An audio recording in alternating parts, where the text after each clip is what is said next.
तो अब इंडक्टर देखते हैं एसी सर्किट में। तो वेरिएबल्स का जो साइनोसॉइडल फॉर्म है उसको यहाँ लिख लेंगे और फेजर फॉर्म यहाँ लिख लेंगे जैसा पिछले वीडियो में किया था अपन।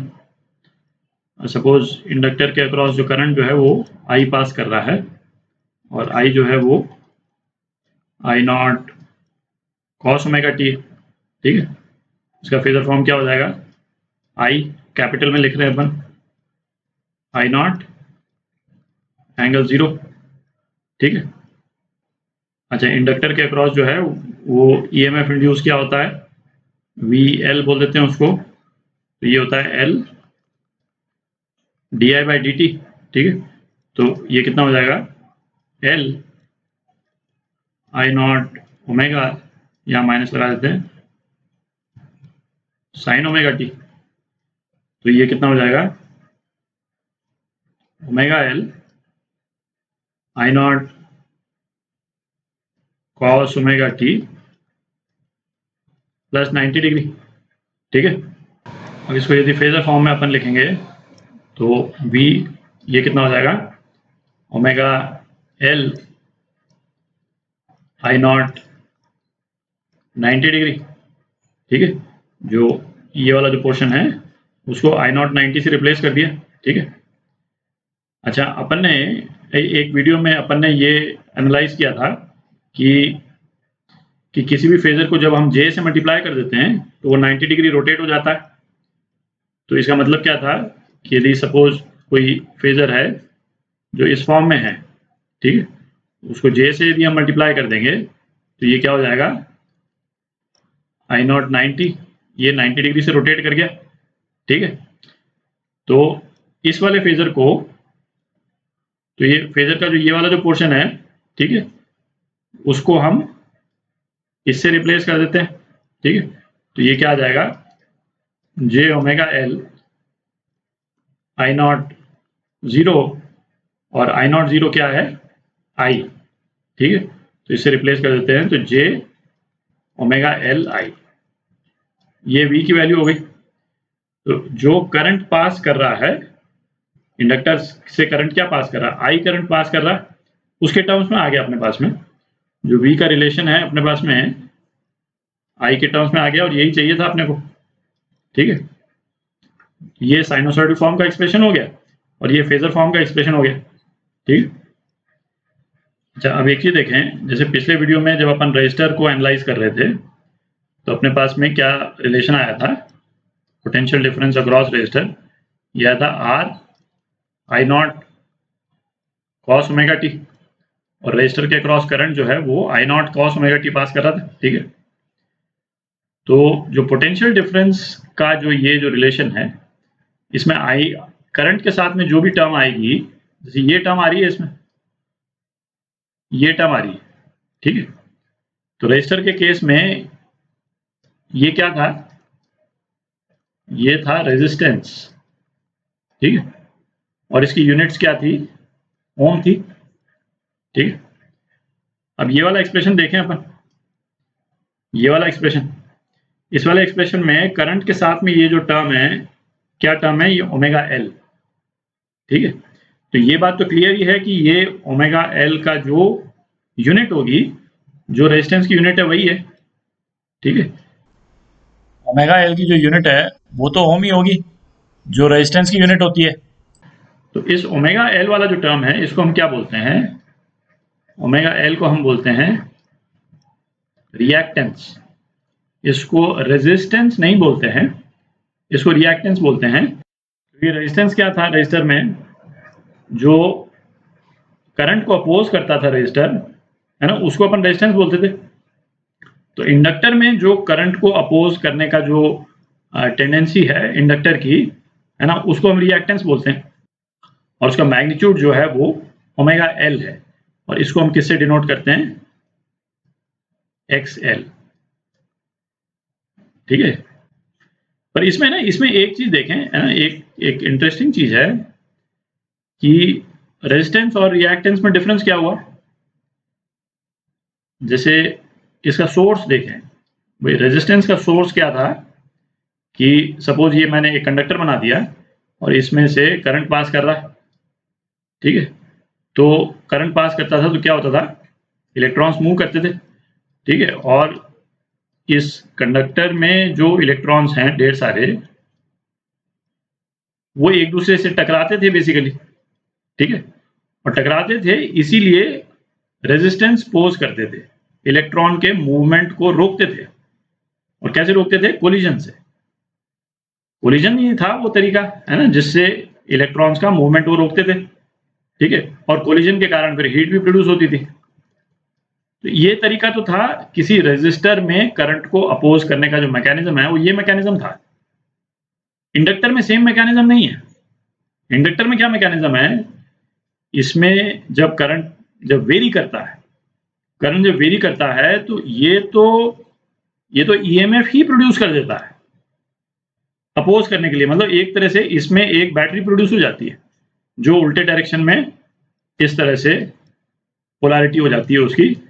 तो मतलब आप इमेजिन कर सकते हैं, इंडक्टर जो है जब करंट वेरी कर रहा है इसके थ्रू, तो वो एक बैटरी में बदल गया, ठीक है। और उस बैटरी की पोलैरिटी क्या हुई, जो एक्सटर्नल जो ईएमएफ जो लगा हुआ है ना, उसको अपोज करता है।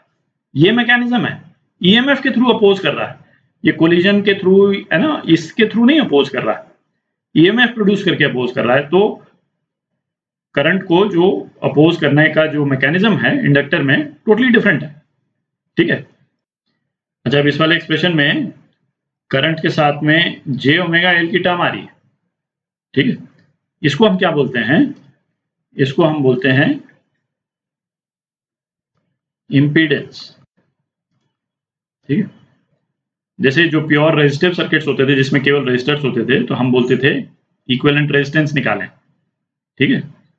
तो एसी सर्किट्स में किसी भी सर्किट का इक्विवेलेंट इंपीडेंस होता है, तो उसको हम कैसे कैलकुलेट करते हैं ये अभी देखेंगे बाद में, पर इसको हम इंपीडेंस बोलते हैं। तो ये क्या हो गया, ये इंडक्टर का इंपीडेंस हो गया, ठीक है। उसको किससे डिनोट करते हैं हम, जेड टर्म से डिनोट करते हैं। जैसे रेजिस्टर को किससे डिनोट करते थे, आर से, यूनिवर्सल है ये आर, ठीक है। अक्रॉस द बुक्स, है ना, अक्रॉस, है ना, पूरे वर्ल्ड में आर से ही डिनोट होता है। इसी तरह से इंपीडेंस जो है उसको हम सिंबल जेड से डिनोट करते हैं। और इंडक्टर का जो इंपीडेंस है वो क्या हो गया, जे ओमेगा एल, दिख रहा है, जे ओमेगा एल, है ना, यूनिट्स इसकी ओम ही है। और इसको हम जे एक्स एल भी लिख सकते हैं। एक्सएल अभी अपन ने निकाला, तो एक्सएल बेसिकली मैग्नीट्यूड हो गया, इंपीडेंस का मैग्नीट्यूड हो गया। तो इंडक्टर के केस में जो एक्सएल है ना, ओमेगा एल, ठीक है। तो अब ऐसे करते हैं, जो इंडक्टर के अक्रॉस करंट और ईएमएफ इंड्यूस जो है उसको ग्राफ में साइनसॉइडल फॉर्म में और फेजर फॉर्म में दोनों में डिपिक्ट करते हैं। तो ये हमने करंट और ईएमएफ इंड्यूस को डिपिक्ट किया है ना। ये लाल वाली लाइन जो है ये करंट का कर्व है, ठीक है। और ये ग्रीन वाली जो है ईएमएफ इंड्यूस का कर्व है, ठीक है। तो इसमें एक चीज देखें, ईएमएफ इंड्यूस जो है वो करंट से 90 डिग्री आगे है फेज में, है ना। मतलब ये यहां से शुरू हो रहा है, जो करंट का जो ग्राफ है इस वाले पॉइंट के बाद में, है ना, 90 डिग्री, ये 90 डिग्री का फेज हो गया, ठीक है। 90 डिग्री के बाद में जो इसका कर्व का शेप है वो ईएमएफ इंड्यूस का शेप जो है वो शुरू से ही है, ठीक है, एट t इक्वल टू 0। तो क्या हो गया, ईएमएफ इंड्यूस लीड कर रहा है करंट को, है ना। ये अपन बोलते हैं VL leads IL by 90 degree, ठीक है। ये तो अपन देख सकते हैं, तो यहाँ पे ये cos ओमेगा t है और यहाँ पे cos ओमेगा t प्लस 90, ठीक है। अब इसको फेजर फॉर्म में डिपिक्ट करते हैं। तो ये कॉम्प्लेक्स प्लेन में डिपिक्शन हो गया, है ना। जगह थोड़ी कम पड़ गई बट ठीक है ना, आप समझ सकते हैं। ये रियल साइड हो गया, ये रियल एक्सिस हो गया, और ये इमेजिनरी एक्सिस। और ये जो है वो, ये क्या है, करंट फेजर फॉर्म में, कैपिटल अपन डिनोट कर रहे हैं कैपिटल्स में, और ये जो है ये भी हो गया, ठीक है। तो हमने क्या डिनोट किया अभी यहाँ पे, एक तो इसको डिनोट किया अपन ने और एक इसको डिनोट किया अपन ने, ठीक है। ये I और ये V, ठीक है। अच्छा, अब इस पे डिस्कशन खत्म करने के पहले एक बार ये जो रिएक्टेंस जो है वो किस तरह से वेरी करता है ओमेगा के साथ में, है ना, एक बार उसको भी देख लें आप। तो इसके जो रिएक्टेंस का जो एक्सप्रेशन आया था अपने पास में, क्या आया था, XL is equal to omega L. ठीक है।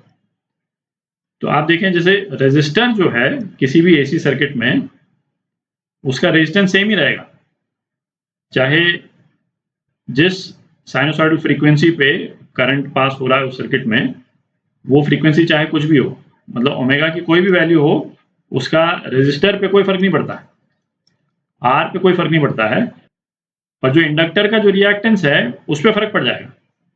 इसका मतलब यदि ओमेगा यदि बढ़ता है तो एक्सएल भी बढ़ जाएगा। ठीक है। और ये आप समझ सकते हैं एक तरह से लॉजिकल है ना। लॉजिकल क्यों है?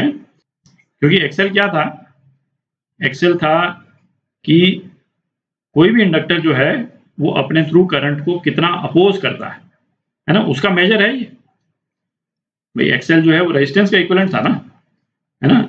तो इसका मतलब करंट को अपोज कितना स्ट्रांगली करेगा इंडक्टर, एक्सएल जो है वो उसका इंडिकेटर है। ठीक है।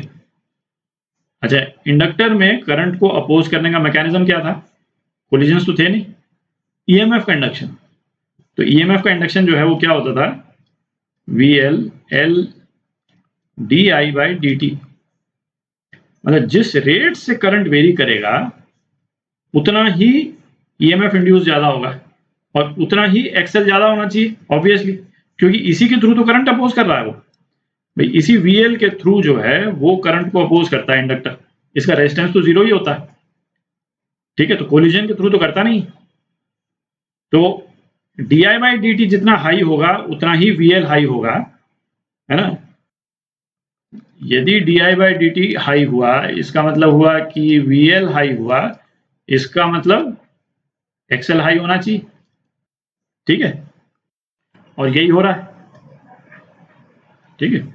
तो इंडक्टर का जो रिएक्टेंस है वो एंगुलर फ्रीक्वेंसी के साथ में बढ़ता है। ठीक है। तो इसको ध्यान में रखें। अब नेक्स्ट वीडियो में अपन कैपेसिटर देखेंगे।